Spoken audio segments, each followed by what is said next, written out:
Hey there, Farmall fans. Today I'm going to show you how to put a 144 cultivator on a Farmall Cub. I've got all the pieces all lined out here and we're going to put it on together. I know there's been some confusion between the rear mounts, especially on the fast hitch version. So I'm going to show you how to put those on. It's really simple. But stick around and I'm going to put these cultivators on really quick. And there's a lot of attachments that can go on these cultivators, but I'm just going to show you how to put the frame on and then how to put the clamps on.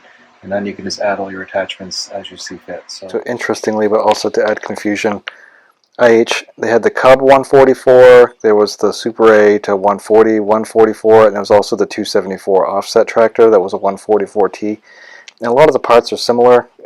They're not really interchangeable. The only thing that's really interchangeable, of course, is just the sweeps, the shovels. There's a lot of different types of sweeps available. I've got several. I like these spring tooth ones, look the best in my mind for rocky soil, because it just kind of, goes over the rock and springs back into place, whereas the trip ones, they tend to trip a lot and you can bend up stuff pretty quickly if you don't have the trip set right. So there's wider sweeps, there's narrower sweeps, and so you've got the sweep is this right here, and then you got the shovels, and then the shanks would be the ones that come down. I do have the potato hillers down back, and then here's the jockey arch. This right here is for really tall crops, and you have to remove the fast hitch to use those. But you can see the shovels here, how much wider they are, and I do have some of those, but I don't typically use them. And again, I did have some crop shields, but I sold them. They're super valuable, but I didn't need them, and they kind of get in the way. Here's the spring teeth like I have, and generally they'll put 6. I've only got 4 to put on.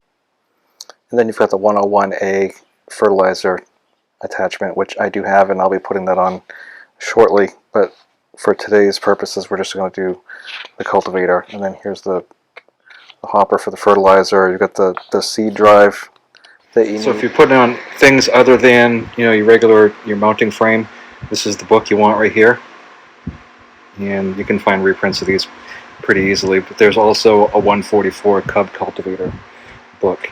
So I've got these parts all pretty much laid out here in different areas, and it's not broken down as much as I could break it down, but I broke it down quite a bit. So I've got a bunch of different colors. Some stuff's been primed, some stuff's waiting a new paint job, but we'll do that after.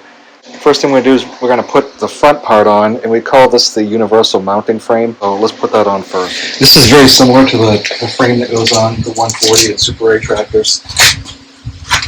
These tractors all have kind of the same cast on the front. So we're just going to go ahead, and you want this to be down and this to be up. So that'll slide right in that little square. Slides in there. It should go pretty easily. If it doesn't, you need to loosen up that cap screw. There's 2 of them. So you should be able to get that through. And then you want to leave it loose. You don't want to tighten those cap screws up yet until you get everything all adjusted. So now we're on the right side if you're sitting on the tractor, and we want to shove that toolbar far enough through so we can put the right side on. And again, we're not going to tighten anything down. We're just going to get everything kind of situated, and then we can come back and make adjustments as we need to. Early cultivators were blue. I've seen a lot of red ones though, so at some point in the middle there they started making them red. And then towards the end, when the Cubs were yellow or red, the ones I've seen have been white with black attachments on them, like the shanks and shovels and sweeps, all those things. But red's good. It's on. It has to kind of go like this, so it means you may need to make a couple of adjustments here. It's not there. This has to go on the inside of the steering in order to hit the rock shaft up here. So then I can go back over here and slide through a little bit more. When it's all said and done, you'll have the toolbar shoved through here, and I usually keep it about flush here, and it gives it just a little bit of play in there. Some people want it snug, but I usually give it just a little bit. And what I do is I lubricate the inside of this tube right here with Teflon. It doesn't attract dirt, but it still lets it slide in and out pretty easily. We have these 4 here, if you include the 2 on the other side. So we're going to tighten those up, and what that does is that will make sure that this is hooked on good, and these. All right, back on the left-hand side of the tractor. So back on the left side of the tractor, we have this S-shaped or Z-shaped, depending on how you want to look at it. This is going to go in here, so we're going to put that on next. This is what I generally use. It's the dry lube specialist. There are grease fittings on here, and we're going to use those after, but right now I'm just getting it so we can get the pieces in there. So this will go in here.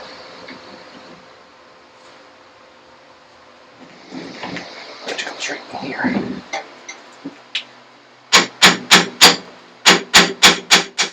Alright, let's go over to the right side. And the first thing we're going to have to do here, before we can do anything, is we've got to put this lift spring on. And this right here is a lot of times seized up. So you want to be careful with these if you need to make adjustments. I'm just going to go ahead and try it as it is. But if you need to do it, you got to loosen this lock nut right here, and then you can turn this either way, and then this slides in and out.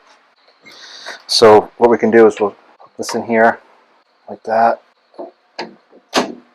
and then lift it up. So what I want is it to be the same size as the other one. So I think it looks like that's the hole right there. If I go, what you really want to put in there is the drilled pin, and I'm going to use this bushing. Some people may put this end towards the top, and I guess you could rotate it that way. I just put them on this way because that's the way they go on the 140. Alright, here comes the fun part. This one right here, you might need a friend. I can do it by myself. It's not super fun. You got to get your stuff lined up to start with, though. Alright. There's no really good way to do this unless you have it pre-assembled, and then the whole side is super heavy. So this right here is your cultivator bar. It's going to go on here like this. Well, in conjunction with that, we need to put the extension on. So I'm going to show you how to do this a reasonably easy way. I say reasonably, but it's not totally easy, but it's the easiest way I've found so far. Now, fortunately, IH designed this with square bolts. Well, this part right here doesn't have square bolts, so it doesn't work quite right. But what I do with these is I use the lock washer on the end, and then I stick it in here like that, and you want your other square bolt to go down here. And now what you do is you put this in here like this. So then I put that on, and then this. You can use a lock nut if you want to.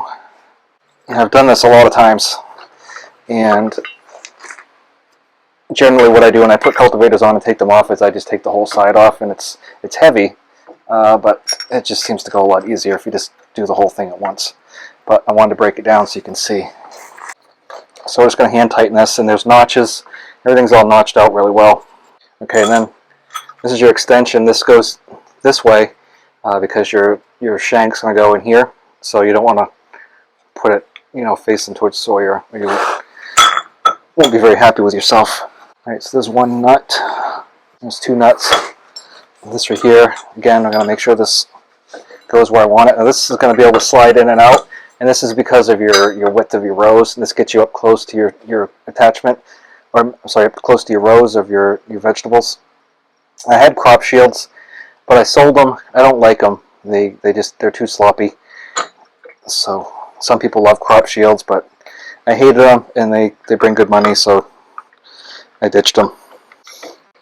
And then these go down in here. And again, they're square bolts on the top, so it makes it really easy-ish to put the nuts on. Again, you may want a friend. You could put this all together with the extensions and put it all together in one piece. That works too. It's just that they're awkward, and you kind of need a third hand. And you may have difficulty tightening it up, but I haven't had trouble doing that myself.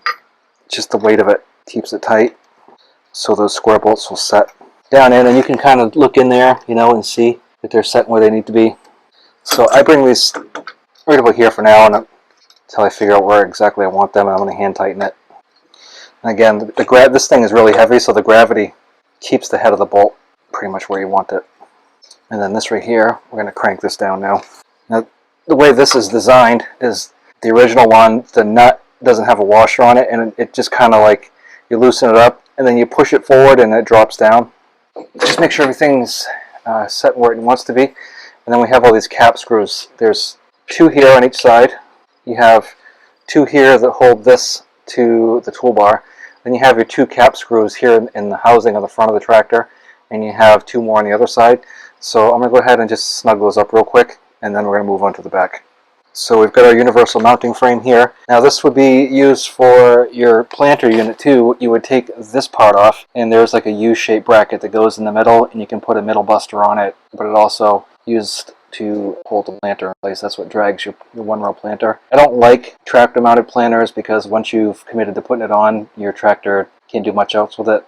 Whereas with this right here, at least you can take the shoes off, the shovels off, still use it, you know. But with the planter on, you can't pick it up very high, so it's just kind of in the way. This also doubles as a nice step. But anyway, and there's some grease fittings on it. We'll hit those after. There's one on each side here, and there's some under there. But mostly I just spray it pretty good when I put it together. Now the back can be a little bit different, but still pretty easy, so let's get started with those. One thing I didn't mention is if your fast hitch or your lift bar here is attached to the top, you need to take it off and put it to the bottom. Otherwise, when you lift the machine up, these 2 pieces right here will crisscross, and you'll end up binding them all up, and then bad things happen. So make sure you put your lift for your cultivators on the front here, and then your fast hitch here. All right, here's the part where a lot of people get messed up, is if you buy, say, a used set of cultivators that did not come with your tractor, you may have these little bracket adapters right here, and what these do is these attach to the final drive in place of the wishbone for your fast hitch. So if you have a non-fast hitch tractor, you need to put these guys on here, and this right here will allow you to put the back cultivator on. But I have a fast hitch, so we don't need it. We're going to take these off real quick. This is your right rear cultivator here. And what these do is these cover up your tire tracks, because what happens is you scratch through the front, but then your tire packs the soil again, so it makes a nice seed bed for weeds, and then these come through and fluff it up again. So, you know, when you buy a brand new set of cultivators for a 3-point hitch, you really only get this set. Now what lifts it are these guys right here. These are the same ones you use if you have a Cub without the fast hitch, and these just hook in here like that. On your fast hitch, you should have long pins on it, so all you have to do is hook that on there like that. Like I said, if you buy a new set of cultivators today, they only come with a back set. You don't get a front set. They just slide right in. Now this Cub, I've got the wheels in all the way, and with the 140, they're out one setting. So in order to get the close rows, I'm going to use the Cub instead of the 140. But this gives me a chance to cultivate with the Cub. And these just hook on again. So there's your back set, and the front's all on. So like I said, I'm just going to put a set of spring teeth on the inside. The cultivator set on the front, or in the middle, would be 6 cultivators. You'd have 1 in there, and you'd have this adjusted wherever you wanted it, but you'd have 1 on the inside, and then you'd put 2 cuff clamps here. You'd put 1 there and 1 here somewhere, so you'd end up with a total of 6 on the front. You'll see different colors of stuff. It just depends on at what point during the manufacturing process they were made. The new ones are just steel colored, so they're kind of a machine gray. The early ones would have been blue, and then they were red ones. Then you'll find some black ones. So anything is right, but these are the IH ones. It doesn't really matter too much. But you can hit this with a hammer, and that'll help seat this wedge down in there. So just slide it up, and then you put it in like this. So you have to push the wedge up in order to get it on. And then when you tighten it up, you want to get the wedge down like that. This is first, make sure that's going the right way, and then also remember which way you're going to put these. So you'll have to kind of like think about it for a second before you actually assemble it. Otherwise, you may end up putting it together backwards. So you can slide this in or out, and if you go to the back hole on this one, I don't know if you can see that real well, then it allows you to put the bar across where it belongs. So that has to go and seat there, and then this bar will come on here. And you set this where you want to set it. I'm going to put it, you know, about a knuckle's worth width away from the edge there. You crank this down. Actually, go the right way because you're upside down. And you can see that sucking the wedge bolt right down. But what I want is this to be just a little bit behind this one, because if you make it the same when it's up, when it comes down, you're going to find that this one's going to dig in first just because of the way the pitch is. You have to make this one come up just a little bit. All right, so let's drive down through real careful. And so I'm paying attention here. I'm not looking at you, because if one wrong move and I don't have any corn here anymore. So I got to be real careful where I'm going. And I know some of you have done this for years and you're real good at it, but not me. So I'm just trying to pay attention and not rip out all my corn.